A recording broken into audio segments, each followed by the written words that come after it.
Welcome into the Odds and Audibles podcast. I'm at Prehm. Erik Skopil's on the show as always. It's another edition, another recruiting edition. We're also going to dive into some projections for Oregon football in 2025 on both sides of the football. But first, Erik, another big recruiting weekend for the Ducks as they brought in a bunch of guys for official visits yet again. Including five-star quarterback Ryder Lyons. We also know a handful of top 100 players. We're also here headlined by Anthony Jones, an edge, who's the 41st best player overall. Devin Benjamin, a cornerback. He's the fifth best cornerback in the country. You go down the list, and a couple other top 10 or top 15, top 20 position players were in Eugene. We also know that Messiah Hampton showed up. This past weekend as a visitor, recently committed to the Ducks.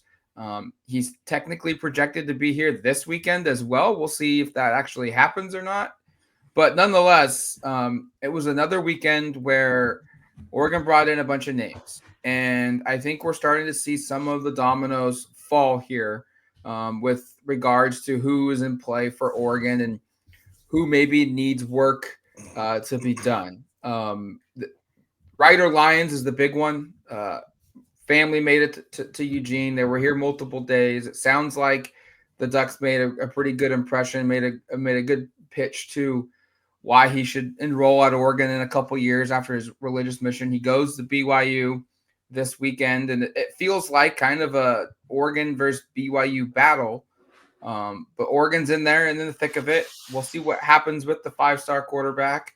But from there, this was all about laying the groundwork for guys in the next couple of weeks to months for official visits and potential commitments down the road, because players are making decisions. And it looks like from a couple weeks ago, some more names could be popping here relatively soon, and they could be leaning towards Oregon. Yeah, it's looking like that June 6th visit weekend is maybe going to pay off big time for the Ducks, or at least we'll know one way or the other with a couple top guys. Next couple of days, Brandon Arrington, a five-star athlete who Oregon's recruiting to play corner. He'll be deciding on Thursday. And then the next day, Joey O'Brien, another five-star athlete, I think also expected to play defensive back.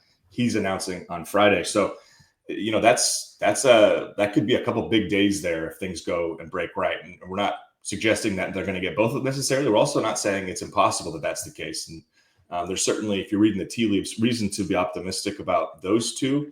A couple other five stars that Oregon could, we were just writing over, I think on Tuesday, Matt put together a story of hey, the Ducks have some momentum here. There's a bunch of big names that they're in good position for.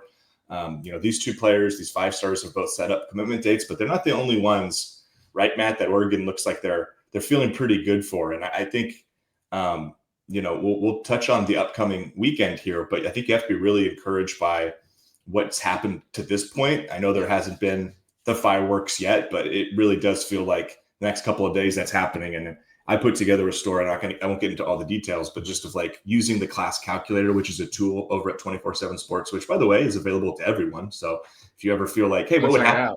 Yeah, if you were like, hey, what would happen if Oregon added this prospect? You can go use that tool. It's on the football recruiting dashboard on the site. Then it's pretty handy. But if Oregon, if things kind of break a certain way here, Matt, they're 36th in the country now. I know there's been, I wrote in the story, this has been a roller coaster ride of they got to the mountaintop. They were the number one team for a couple weeks there. They've fallen all the way back into the 40s. Now they're at 36.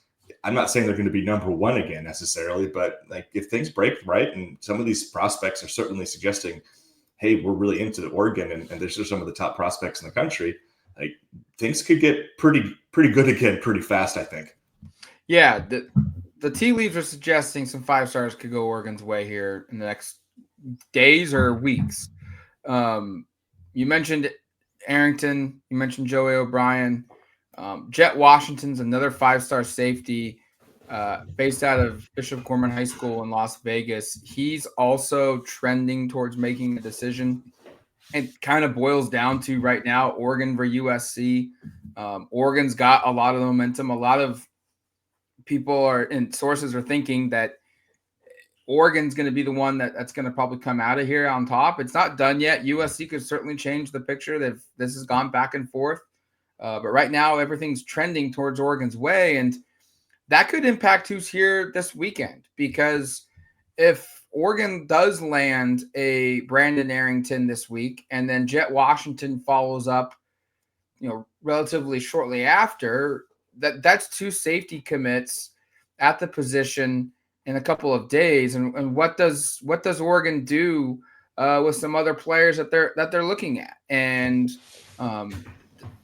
does a Kerry Adams come to Oregon for an official visit if a Devin Benjamin, who was here this past weekend, and he's kind of debating on, do I go up to Washington this weekend and then make a decision, or do I pull the trigger now on a school and not go to Washington for the official visit? Yeah. I kind of think he's going to be up at UW this weekend and then make a call. But if he does go to Oregon, which the crystal ball suggests right now, does that impact who Oregon brings in from a recruiting perspective? Sounds like Jair Edwards from Maryland, he's trending away from Oregon, but the Ducks might be okay with that. He's a 5-star safety. Might be okay with that if Arrington and Washington both pull the trigger and commit to Oregon here in the next couple days to a couple weeks. So Joey O'Brien sounds like it's a Notre Dame or Oregon battle. Don't sleep on Penn State. They're the in-state school as well. Right. But for Oregon, like, the sting wouldn't be as bad if, you lost Joey O'Brien. He's a 5-star, bummer. But you also get a 5-star safety in Jet Washington and a 5-star athlete Brandon Arrington, that can play corner or safety. And he's also being recruited on the offensive side of the football as well by Oregon. And then you go up the list of guys that are close, like Richard Wesley. Sounds like he's really close to coming back into the fold for Oregon. He was previously committed and then decommitted in like a 17-day span back in May. Calvin Russell is maybe not going Oregon's way, but maybe that shows that the staff needs to push all their chips in for a Jalen Lott, a 4-star athlete that's being recruited at receiver by Oregon, that's going to be in town this weekend as well. Messiah Hampton is already committed. They need another receiver. Maybe that pushes things here a little bit. And we should note Calvin Russell was in Eugene back on June 6th. Yep. We'll see what happens with linebackers like Bo Gendreau, and I think they have a couple coming in, Nick Abrams and Kenneth Goodwin this weekend as well. Like, if they take one of those 3 guys, and I think there's probably a good chance that it happens, is that a sign that Tyler Atkinson, a 5-star from Georgia who was here back in early June, maybe isn't trending Oregon's way, and they want to make sure that they get one of these other 3 guys? So the dominoes are starting to fall, and the impacts of every decision, that's the big thing, the chess pieces that are moving after another piece is moved. It's starting to happen, and it's the what if this happens scenarios are coming into play. Yeah, and that's what makes this month really fun. I feel like we harken back to this all the time, but like years ago, June was kind of a quiet recruiting month. I mean, you'd get out and maybe have some, either host some satellite camps or go to some. Now it's like you're finalizing your class, basically. You're putting like almost the finishing touches on how all this is going to come together. And then of course afterwards it's keeping them. And I wanted to, and maybe this is a natural transition a little bit, Matt, to looking ahead to this weekend. We touched on Ryder Lyons. I think since the last time we even recorded, the quarterback shape for 2026 has changed a little bit. Bryson Beaver, a prospect who wasn't offered by Oregon, hasn't been offered by a lot of the bigger schools, had been a Boise State commitment. Ducks backed off the Boise State commitment, immediately set up an official visit for this weekend. We'll get into some of the evaluation in a moment here, because I think he's only a low 3-star, kind of mid 3-star prospect. He's an Elite 11 finalist. I think there's a chance his ranking changes significantly over the next couple of, once there's more maybe exposure. But this is a pretty big, change here potentially. I don't know if it matters a whole lot with Ryder Lyons, because I still think you look at him as like a 2027 recruit or whenever he's going to enroll, since he's not immediately going to do that. But this is somebody that's new to the picture. This is somebody that I think if you go watch the tape, and again, we'll get into that in a bit, I think you're excited by some of the things you see there. Let's talk a little bit about that, Matt, because quarterback obviously is a huge part of a recruiting class, and it seems like Oregon maybe is trending for somebody who, like last week when we recorded this, it really wasn't even on the radar yet. Yeah, Bryson, he was very upfront with me when I spoke to him about that whole process and where things went with Boise and how Oregon and other schools kind of factored in here. But I think he's the name to know. He's the most likely guy to know to commit to Oregon. Ryder Lyons was here this past weekend, like we mentioned, and there's a chance. Matt Poltowski is a quarterback from Ohio, and I think this is Oregon saying we like Bryson just as much, Beaver as much as Poltowski, and we don't have to deal with, is he going to get drafted by the MLB and not even show up and play college football at the next level. And there's some other schools are getting involved. Sounds like Kentucky, a school closer to home for him, could be in play. But back to Bryson Beaver, out of Southern California, committed to Boise, like the culture, like the coaching staff, like the pedigree that the school had. And Will Stein and Dan Lanning kind of got involved about 2 weeks ago, and they talked to him. They did enough, back and forth that Beaver was open and wanting to attend a Redlands football camp, a satellite camp in Northern California or Southern California that Lanning and Stein would be at. And he met up with them for about 30 minutes at the camp. They talked a lot of football. He then proceeded to do some drills for them, like in-person stuff with a couple of receivers, performed well, landed a scholarship offer from Oregon. And within like 36, 48 hours, he called Boise and said it was a very difficult decision, but decommitted. Felt like he needed to let them know that he's starting to hear from some bigger schools and he wants to pursue that. And Oregon was kind of the driving factor behind it. And when I talked to him at the time, he said, like, finding a time for an official visit was going to be difficult. And he wants to get up to Eugene as quickly as possible. He said the staff made that very clear, that they wanted him to be in Eugene. They wanted him to take an official visit, but they had a rule that they don't like bringing multiple quarterbacks on campus at the same time for official visits. They want a lot of one-on-one time with these guys because it's a pivotal position. It's a pivotal add to any recruiting class too. And he said like that they had Ryder Lyons up this past weekend, so that kind of eliminated this past weekend's visit weekend. And then he's in the Elite 11 finals, which will be later this month. It's currently going on right now, actually, and he wasn't quite sure when he was going to get up there. And then at the time, they had another quarterback, Poltowski, slotted in for an official visit this coming weekend. I think that's been canceled. Beaver is now set an official visit to Eugene. And it looks, you read the tea leaves, the excitement of the Oregon offer. He decommitted from Boise basically instantly. An official visit gets set up immediately for the following weekend. Another visit with a different quarterback appears to be canceled. This feels like everything's building and going to crescendo with a verbal commitment at some point from Bryson Beaver, either this weekend or shortly after, or maybe early into the month of July. He said that Oregon has communicated to him that they want their quarterback position in the 2026 class figured out before the dead period at the end of June, so that they don't have to do recruiting at that position once it's lifted at the end of August when the start of the college football season begins and the high school season begins. He acknowledged he also doesn't want to be going through that process around that time as well. So it looks like, Erik, like Bryson Beaver is the most likely candidate, a 3-star quarterback.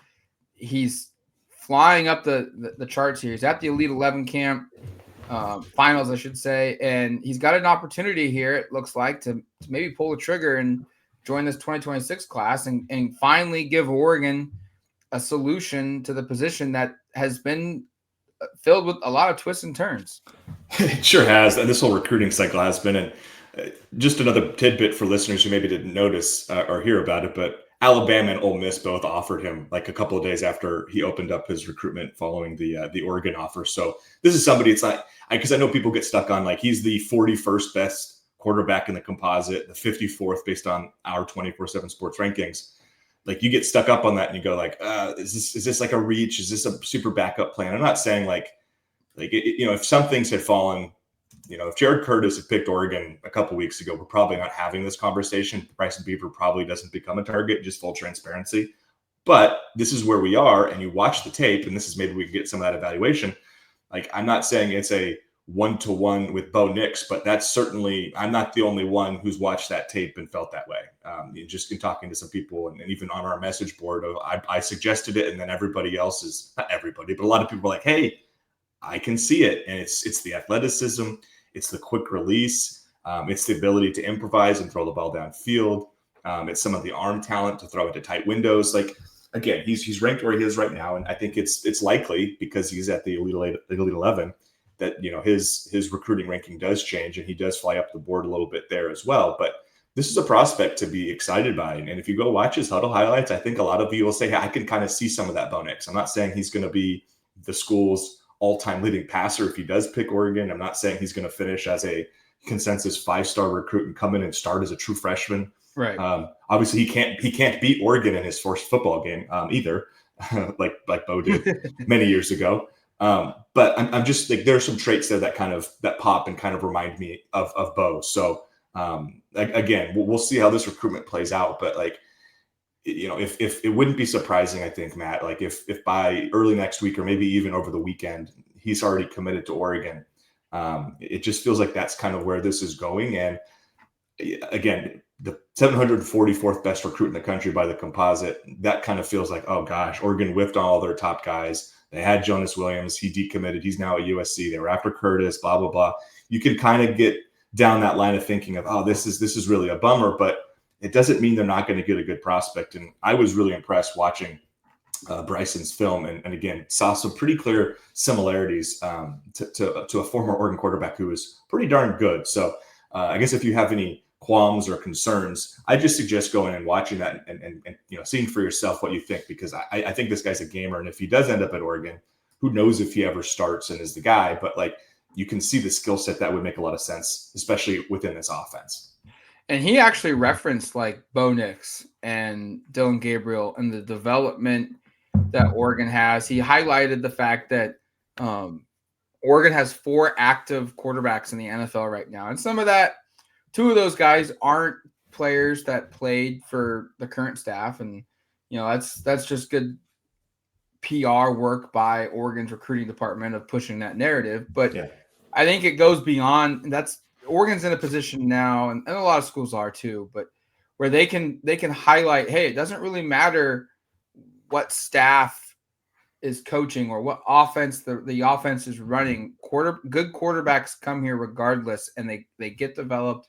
The NFL knows that you got to go to Oregon every year to look at the player that they have, because there's a good chance that this guy is going to be a good quarterback. And obviously the current staff and their development is going to help that, and it's going to develop that. But he highlighted that. He talked a lot about Bo Nix. I think he probably sees a little bit of comparisons there as well. And he also brought up the fact that when they were talking football at the football camp with Will Stein, that they kind of had a realization that the offenses are very similar, that what he runs at the high school level to what Oregon runs under Will Stein. And he said his offensive coordinator and head coach at the high school level has actually stolen and copied a lot of the same stuff that Stein has used, whether it's here at Oregon or other places. And there was a moment when they were kind of drawing up plays and whatnot and discussing, the tactics of the game, that they're like, yeah, we do the same thing. Yeah, this is what we have. So there's already a comfort level, and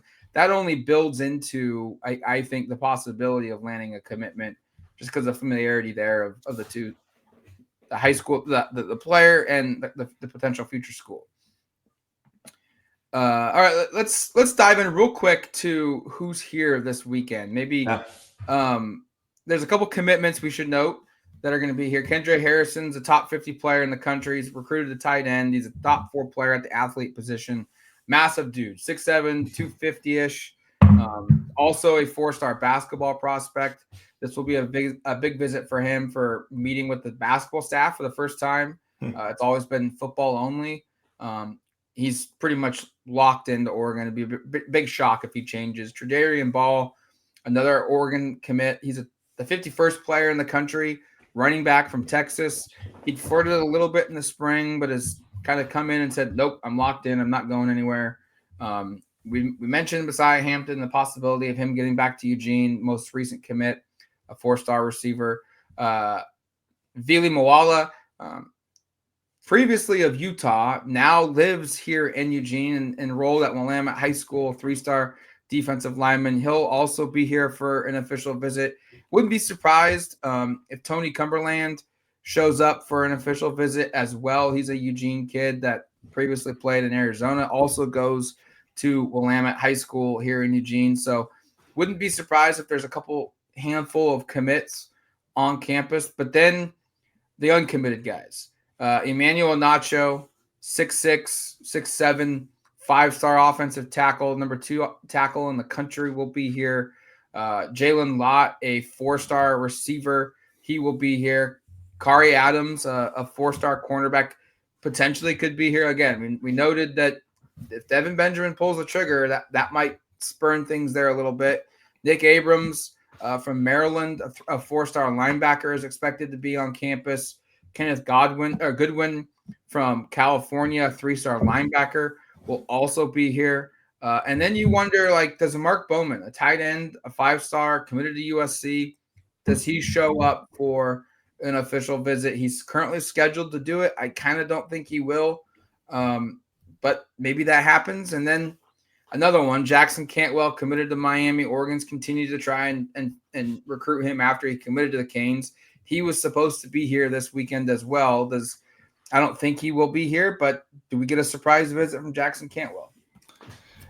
Just kind of funny looking at this, and it hadn't really clicked until I looked at it a little more closely, Matt. It's possible 4 recruits from the state of Maryland are here. And I don't think that's by accident, because Ian Nacho's from Maryland, Kari Adams is from Maryland. You mentioned Nick Abrams is from Maryland. It's possible Jariah Edwards also makes it out here. That's probably a school record for most Maryland visitors on campus at once, at least on officials. I mean, they've recruited the DMV way better under Dan, and even kind of starting under Mario. You think back to Dante Thornton and that safety's. I can't think of the safety's name, who was here for a bit and then transferred a couple years ago. What's his name? Anyway, I can't remember. It starts with a D. Regardless, part of me thinks it's not. It's convenient that they're all here at the same time, and it's also convenient when you're in kind of pole position seemingly for the top player there, Ini Hinacho, that you just bring in a bunch of guys from that area, make him comfortable, and see hey, maybe it clicks for all of them. And this is not Ian Nacho's the only prize. I mean, you mentioned it, Kari Adams, 36th best player in the country. Nick Abrams, 229th best player in the country. Jariah Edwards, 26th best player in the country. These are heavy hitters from the other coast. And, if maybe you can strike lightning here and, or lightning hits and you go, gosh, you end up with 2 or 3 of these big time prospects from the Northeast. And that's a kind of an untapped region of the country for Oregon. They're getting, I think, more and more national just the further this goes, seemingly under Lanning and company. But it feels like a strange thing looking at the visit list and going a third of the guys who are supposed to be are from Maryland. Yeah. Ian Nacho, obviously, Matt, and I'll let you talk on the recruitment part in a second, but just the evaluation, he's every bit of 6'7", 350 pounds. This is one of those guys Oregon has coveted recently. They've landed a couple. You think about Shaq McRoy a couple of cycles ago, similar in size to him. Think of Dimitri Manning on this current class that just came in. Just these big road graders, and Ian Nacho ranked a little more highly than those guys. And I think it's because he's just a tad bit, maybe more than a tad bit, better of an athlete. This guy at this size, he can really move. And again, there's prerequisites, I guess, to play tackle of okay, if you're going to be this big, you better be able to get your feet moving in some direction or else you're just going to get blown by. That's not an issue for him at all, at least not at the high school level. So we'll see what happens with his recruitment. But this is a guy where you see it's very easily definable NFL traits. It's not surprising to me at all that the recruiting staff, at 24/7 thinks he's one of the best tackles in the country, just because physically, I don't think anybody's going to sit up here and argue he's not one of the best 25 or so athletes just for a player, based on his size in the country. So certainly a huge, huge prospect that Oregon's recruiting. It would be really big for Erik Terry to to snag this one. Offensive line recruiting has been kind of hit and miss a little bit. I know last cycle, I think they feel really good about what they landed the last couple, but aside from Josh Connerly, they're kind of lacking that big elephant in the room name. And this would certainly be a name to change that because of his recruiting standing. Yeah, he's a top 10 player in the composite, a top 25 player in our rankings. He went to LSU first back in May 30th for an official visit, followed up with a trip to Auburn June 6th, and then Penn State, this most recent visit. And then he'll see Oregon June 20th. And then the dead period hits. And then he's got a scheduled commitment on August 5th. And the type of contact that schools can have following his trip to Eugene will be severely limited. And so this is an opportunity for Oregon's last impression, will be the most recent impression on his mind when he makes that decision on August 5th. And quite honestly, Erik, like the way it's shaping up, you look at O'Brien and Arrington committing this week to a school. You look at Jet Washington potentially trending that way to making a decision. Bryson Beaver potentially trending to make that decision. Yep. Like, it wouldn't surprise me. And Nacho's already kind of said it on the record. Like, he may decide earlier than that August 5th. He might be ready to go. It might be a case where, excuse me, that after this visit, like the crystal ball's towards Oregon, pretty high confidence that it might be set up where he pulls the trigger during the trip and kind of use that momentum to maybe create the vibe, the excitement level. And like another guy was like, yeah, I was already kind of thinking about it. I'm just going to do it. That's me spitballing that maybe, putting two and two together.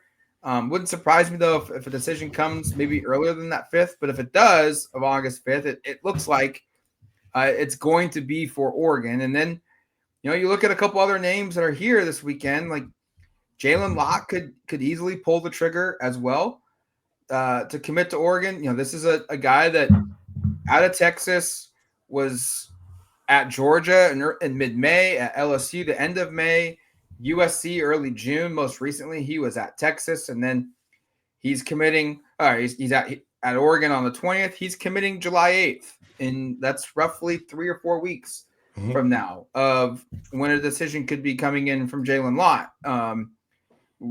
We look at a guy like Kenneth Goodwin from California, like was at SMU in May, was at Michigan this past weekend, and now he's in Eugene this weekend. It wouldn't surprise me if after the trip to Oregon, if he sits here and looks at it and goes, no offense to SMU, it's probably an Oregon-Michigan battle. And is he going to be ready to make that call? Probably, because he saved a couple official visits.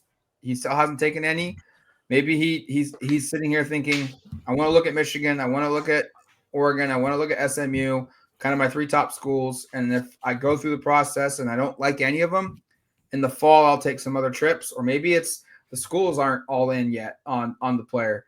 And he then opens it up to more schools for official visits in the fall. But if the school and the player feel good, he might be another name that could pull the trigger here. And so the dominoes could be moving and they could be falling pretty quickly in the next couple of days into the next couple of weeks. And your point of Oregon's recruiting class currently has 8 players, are currently ranked 36th in the country, could look drastically different July 1st, which is in about 14 days. Yeah, and if you're a DuckTerritory subscriber or if you're on the fence, I did just put together a little breakdown of what the rankings could look like. I mentioned the class calculator. I threw a bunch of names in there, did a couple scenarios, and let's just say like it's not out of the realm of possibility that by the end of the month or sometime, in middle of July, certainly before they start fall camp, that the Ducks are right back in that kind of top 5, top 10 range nationally, just because of all the players they remain in on. And I think that was part of the reason, Matt, why when things started to kind of go south in March and April, and they started to get a bunch of decommitments or players they thought they might be leading for went elsewhere.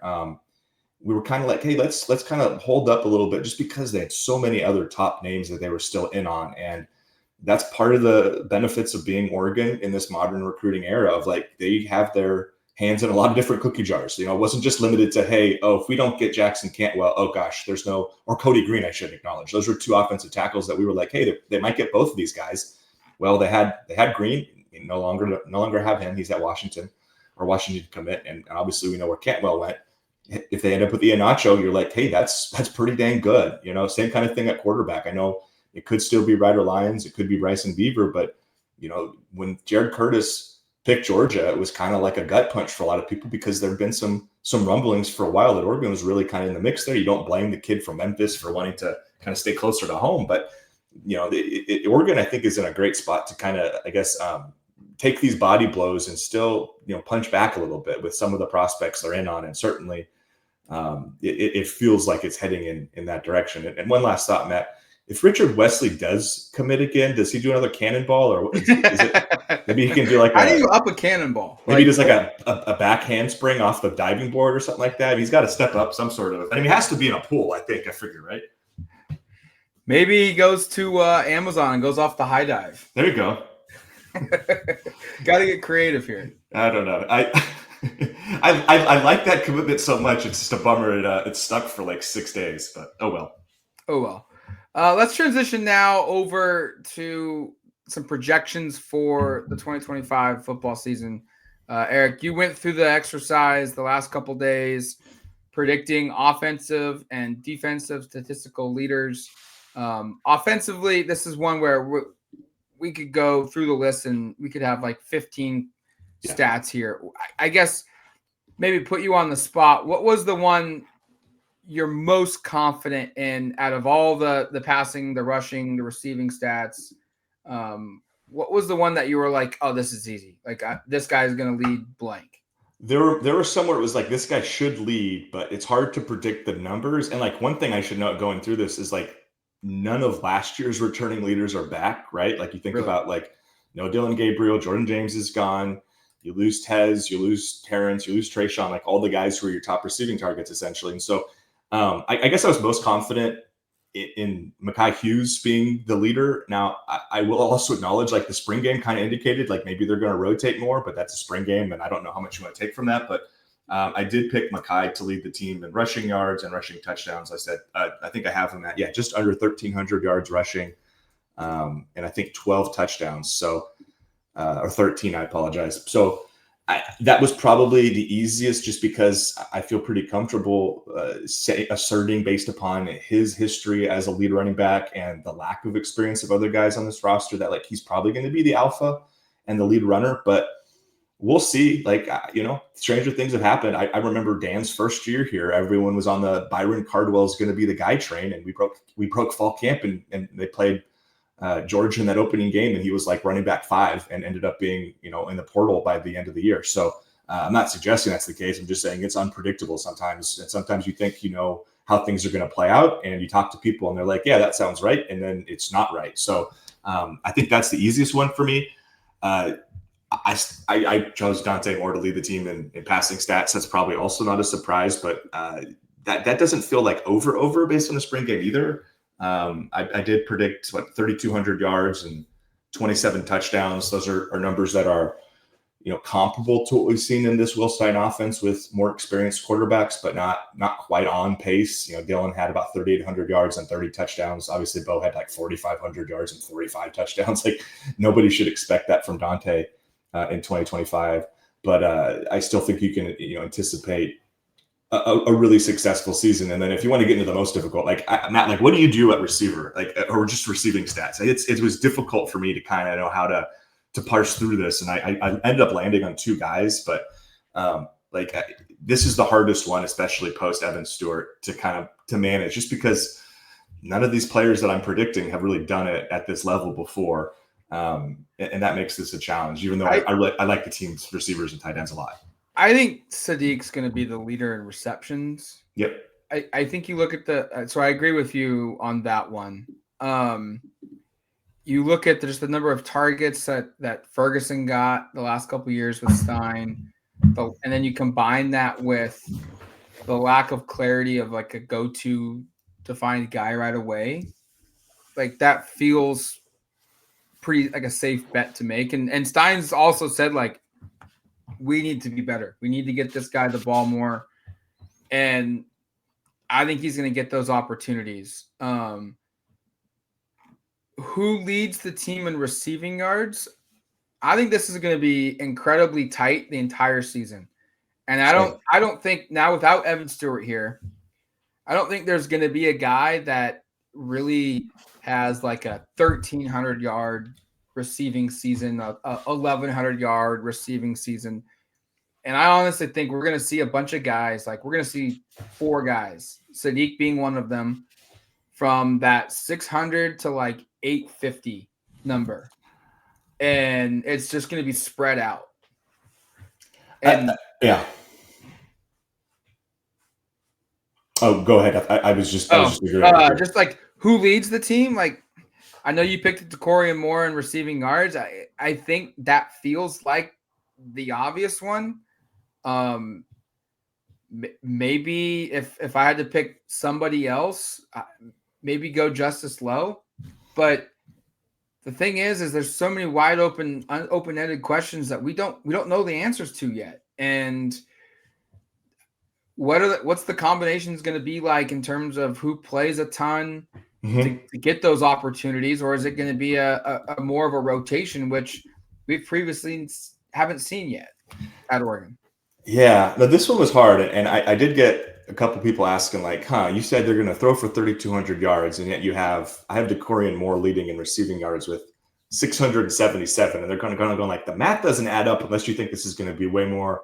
I think egalitarian is the word that was used, and that's kind of what I'm thinking. I think both Kenyon and Decorian could easily have somewhere in the 650 to 800 yard range. I had more at 677 to lead the team. I was being probably a little conservative just because it is a true freshman, but the ceiling's higher. And like, if anybody on this team is going to have 1,000 yards this year, and frankly, I don't expect 1,000-yard receiver just based on the makeup, and I could be wrong, but Moore feels like the best bet if somebody is going to break through like that, just because of what we think the ceiling could be.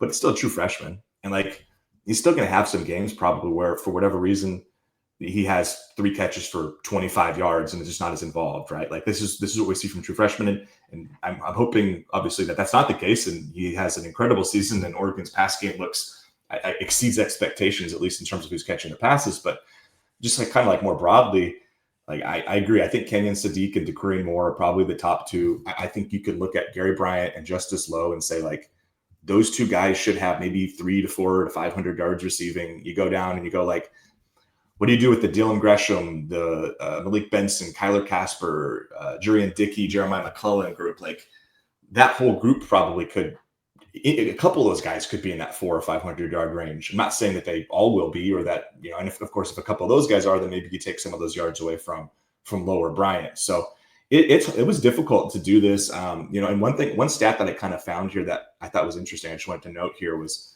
I did have Kenyon leading the team in receptions. I had him at 53, which is a big fall down from Tez last year, who had 83 and had 88 the year before.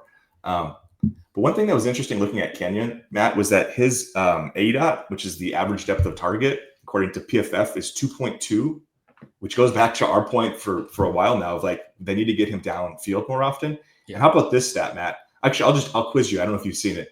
Do you know how many times Kenyon Sadiq has been targeted on a pass of 10 or more yards downfield in his 2 seasons at Oregon? It's obviously going to be a low number. It is. 9. 6. Wow. 6 times. Yeah. So he's run, like I said, 2.2 per average per pass at target, but just doesn't get down the field very much historically. I hope that changes. I think we saw in the spring, we saw in the spring game some changes, but that was kind of why I'm like, what do you do with a guy who is such a dynamic player with the ball in his hands? So you try to get him involved in the screen game. I just think, I hope his role is a lot different, but I had a hard time kind of knowing what to do with that part. So I ended up with Sadiq leading the team in receptions and receiving touchdowns. I think I had him at, I have 53 receptions and 8 touchdowns.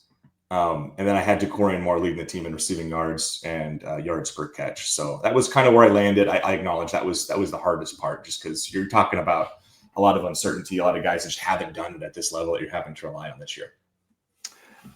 Real quick, put you on the spot. Who's second on the team in rushing yards?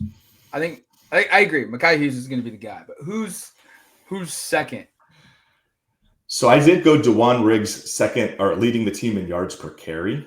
I don't necessarily know that means he's going to be their number 2 rusher. Like it feels like it should be Noah Whittington, frankly. It feels like it should be based upon his career. When he's healthy, he's been the number 2 guy, basically 2.5 of the seasons he's been here.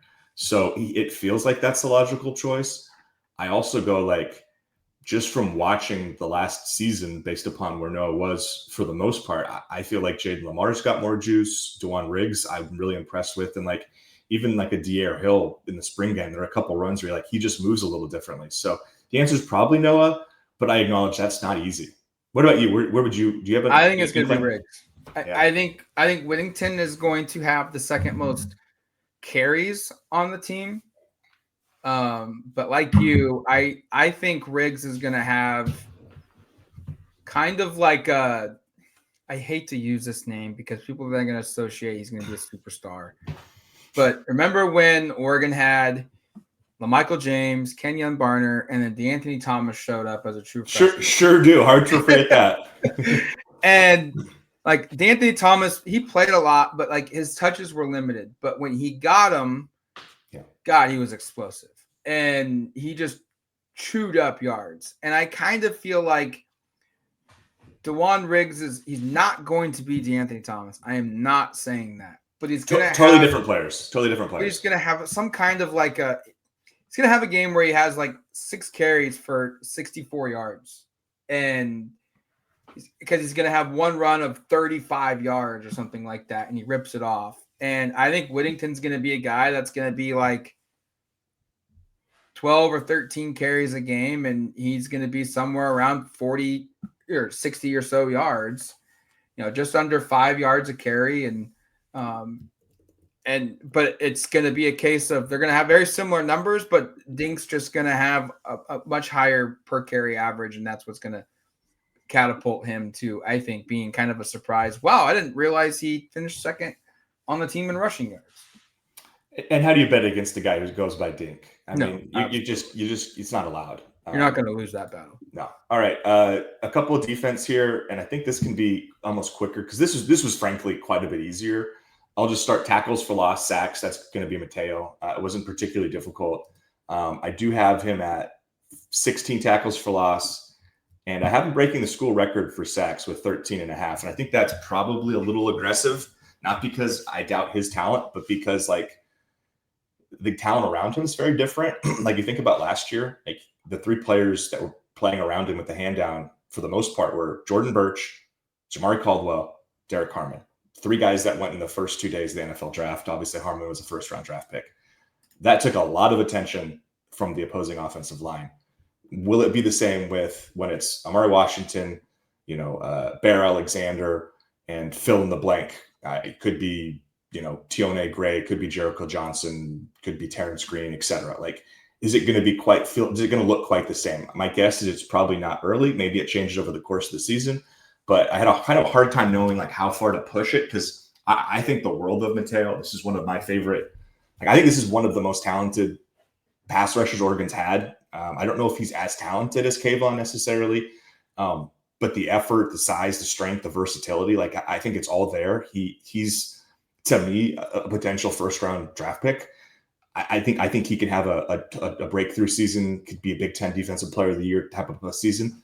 I am cautious when I was kind of going through this exercise of like, I don't want to set the bar too high though, considering the surroundings are so different around him and what that impact could be. But that was pretty easy tackles for lost sacks. Like who would you even pick over him, I guess, at this point for either of those? I couldn't even really come up with a logical choice besides maybe Tatum, but that feels like we're picking something weird just for the sake of it. If we're going to pick, it's going to be like a Devin Jackson shows up and is just above and beyond better than we anticipated at the linebacker position. Something weird like that. Yeah. I agree. Tackles, and I posited this in the story. I picked Betcher, and I picked him at 105. He had 94 last year to lead the team. I think he's going to be better. He's got a full season, no baseball. He's focused on football. Team leader. This means so much to him. He's added weight. Like I just think he's going to be a monster. I didn't have a super hard time picking him to lead. I'll also say like Dylan Thieneman's had over 100 tackles both years at Purdue. And so I wrote in the story, I don't know if you've seen this, Matt. Do you know the last time Oregon had 2 100-plus tacklers in a single season?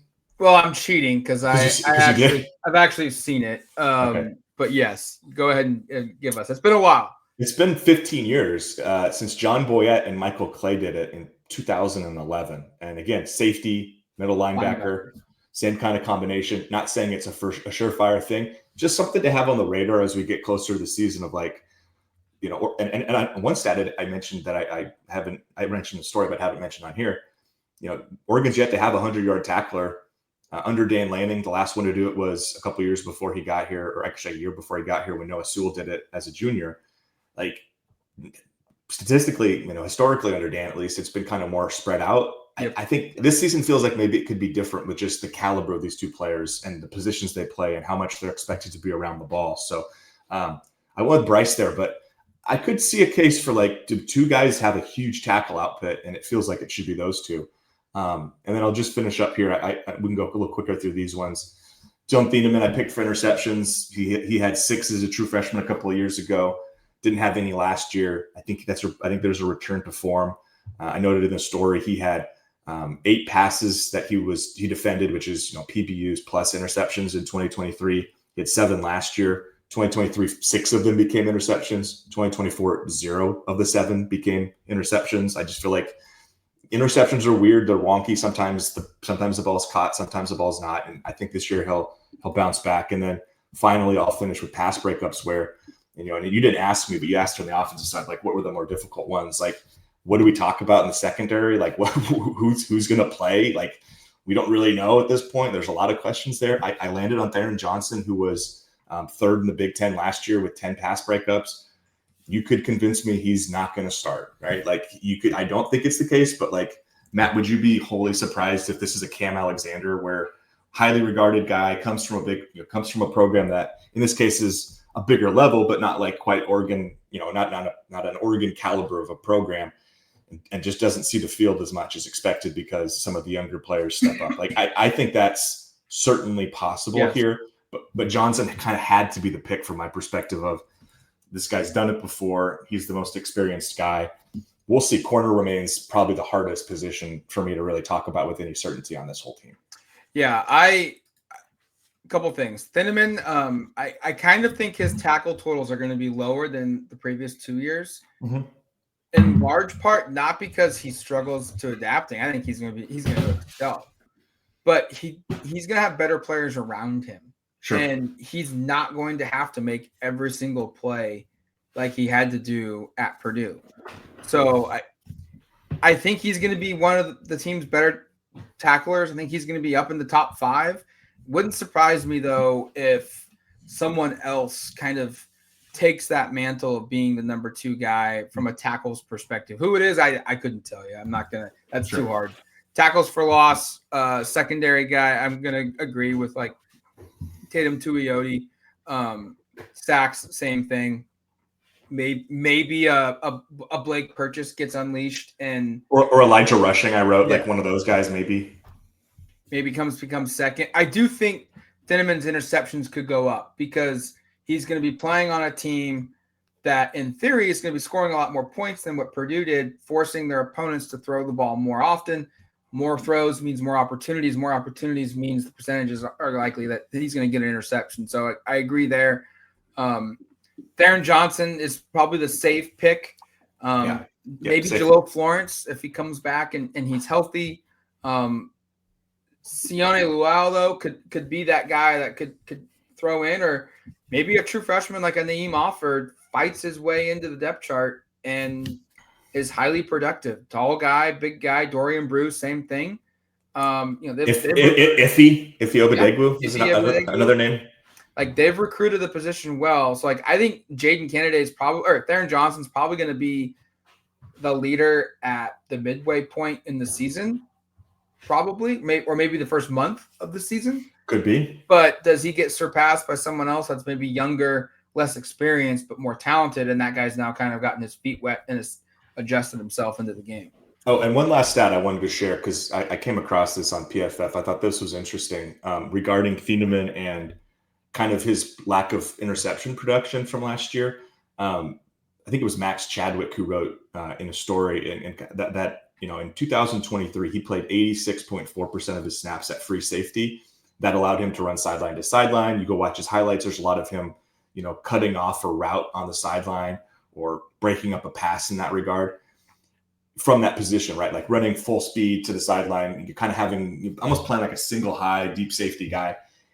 That dropped to 57% last year. I don't know if that's what Oregon is going. I'm not sure what Oregon wants to do with him or exactly how they're going to employ him. I'd imagine they like the idea of him, especially with the lack of experience around him, to kind of be the deepest and the eyes and ears back there. But that's something that kind of stood out to me of like, we've been trying to explain why the production fell off a bit at Purdue from his freshman year to his sophomore season.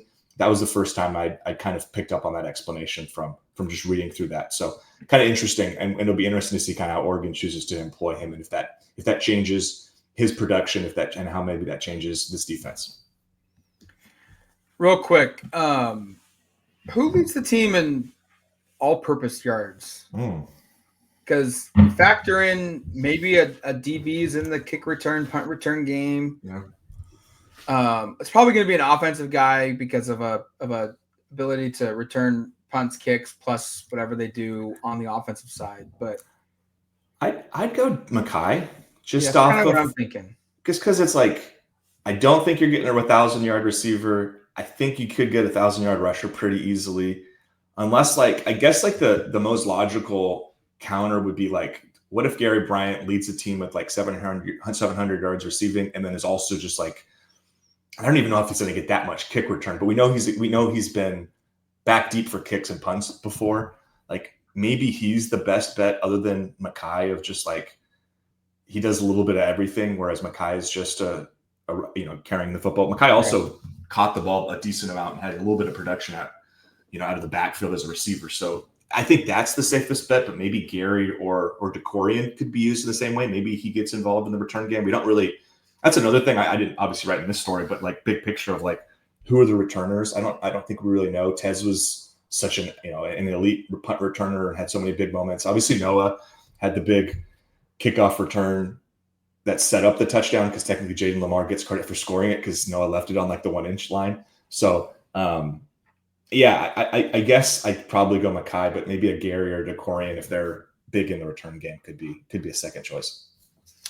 All right, that's going to do it for us here on the Odds and Audibles podcast. Thank you for listening to the show. Go to DuckTerritory.com for more coverage of Oregon football and its recruiting efforts this month, and also our early synopsis and discussion points around the 2025 football season that's coming up here in a couple of months. But until the next one, you've been listening to the Odds and Audibles podcast. Talk to you later, folks.